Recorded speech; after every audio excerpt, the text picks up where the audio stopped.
take me back to Dixie. And by Dixie, I don't mean the kind of broad sense of the South, but the idea of a subjugated race. And then there's a banjo. And so it reminded me, of course, of Frederick Douglass. What to the slave is the 4th of July. They that carried us off, as he says, they that carried us off captive required of us a song. How can we sing our song in a strange land?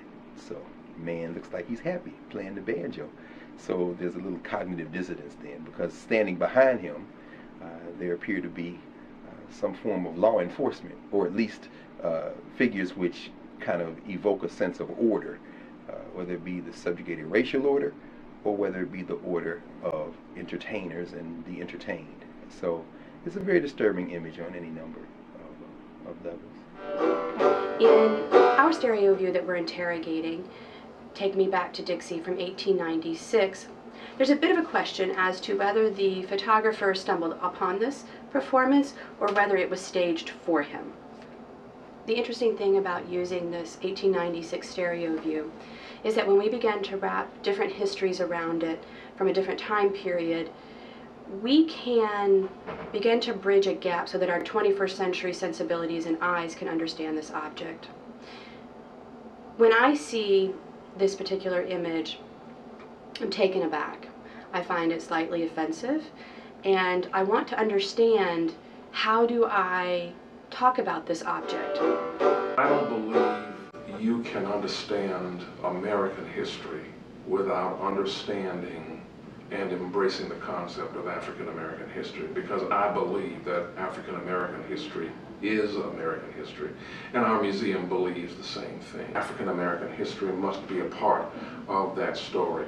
We believe there's nothing that has happened in America that has not been directly or indirectly influenced by the history of African Americans. So it's integral and significant to who we are as a people, to who we are as a country, to who we are as a world.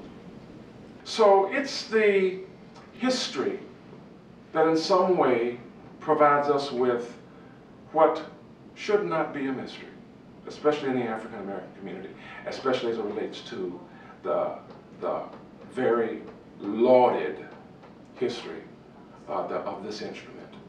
So knowing that, I think, helps you separate between the instrument, the player of the instrument, the photographer, the agenda of the photographer, the time that they all lived in, and the situation that African Americans found themselves in during that period of time. All of that, I think, helps you understand what that photo is about, what it's not about, and how important it is to understand it. So I applaud you for that. It's gonna rain. It's gonna rain. You better get ready and bear this in mind. God sure know the rainbow sign. No more water, but fire next time. Way back in the Bible days, Noah told the people it's gonna rain. And when he told them, they didn't pay him no mind. As a student of the African experience from antiquity to the present, this image causes me to think about the complexity of black life. We created some of the world's first musical instruments. We could have very well given birth to the ancestor of the banjo. We found ourselves in enslavement, where often those skills and talents were put to uses of other people to our detriment. And ultimately we survived, so that we're here, and you all are conducting this research and interview, and I'm